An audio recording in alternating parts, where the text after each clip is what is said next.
So the queen of whatever she was the queen of passed away last week, but I'm not here to talk about that.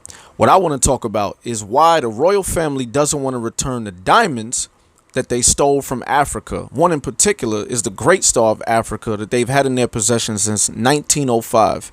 And this diamond is worth $400 million. Let's talk about that.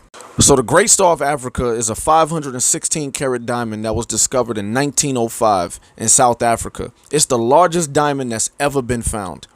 And it was found by a British colonizer named Thomas Cullinan. And of course, they named it after him and they called it the Cullinan diamond. So this is the Cullinan diamond, or the Great Star of Africa. And you can see originally this thing was over 3,100 carats. And y'all can see at the bottom who the owner is, or was. So this diamond was so massive that they split it into 9 pieces. The smaller pieces were part of like necklaces and rings and other jewelry. And then the 2 larger pieces, we'll get into that.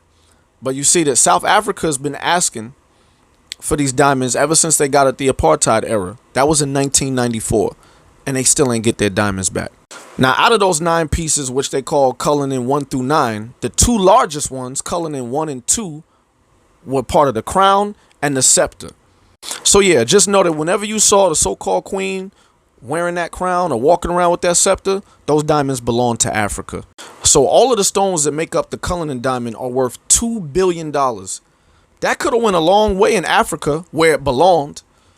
But instead, you have people walking around with $2 billion worth of jewelry while you got other people in Africa living in third world conditions.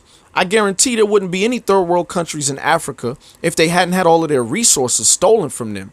And the UK is a major reason why there's so many third world countries in Africa. Why is it that the British Museum in London has one of the largest displays of African arts and culture that was stolen?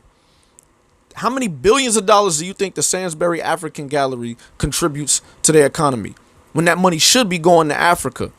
They need to give that money back, and they need to give them artifacts back along with the diamonds. Look at what some of these African miners had to go through. But the royal family don't want to acknowledge this part of their history. While the so-called queen was walking around with $2 billion worth of stolen African jewelry, her soldiers was out there doing unspeakable things to Kenyans.